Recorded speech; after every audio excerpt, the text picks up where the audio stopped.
नमस्कार प्रेक्षक हो, शिवजन्मभूमी टाइम्समध्ये आपले स्वागत आहे। एक देवराम लांडे प्रकरणाबद्दल एक नवीन अपडेट हाती येत आहे। देवराम लांडे यांना अखेर जामीन मंजूर झालेला आहे।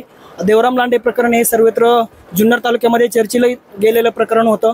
यामध्ये देवराम लांडे यांनी त्यांच्या वाढदिवसाच्या दिवशी एक डीजे बुक केला होता आणि तो वाद्य चालू असताना समोर ढोल ताशा पथकामधील काही युवक ढोल ताशा पथक वाजवत होते आणि त्यावेळेला अचानकपणे डीजेचे ब्रेक फेल झाल्याने जो डीजे होता तो समोर एका भिंतीवर जाऊन धडकला। परंतु या दुर्दैवी अपघातामध्ये एका युवकाचा देखील मृत्यू झालेला होता। तर या दुर्दैवी मृत्यू झालेल्या प्रकरणी देवराम लांडे यांना जुन्नर पोलीस स्टेशनमध्ये गुन्हा दाखल झालेला होता आणि त्यांना अटक देखील वाढदिवसाच्या दिवशी झालेली होती। या अटकपूर्व जामीन मंजूर करण्यासाठी कालपर्यंत न्यायालयीन प्रविष्ट ही बाब होती। त्यानंतर काल अखेर देवराम लांडे यांचं प्रकरण कोर्टाने राखून ठेवलेलं होतं, निकाल राखून ठेवलेला होता। तो अखेर आज निकाल आलेला आहे आणि देवराम लांडे यांना जामीन मंजूर झालेला आहे।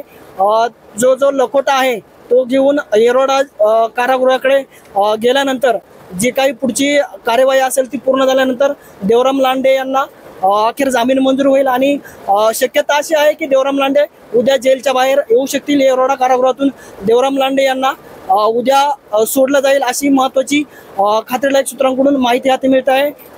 पाहत राहा शिवजन्मभूमी टाइम्स जुन्नर।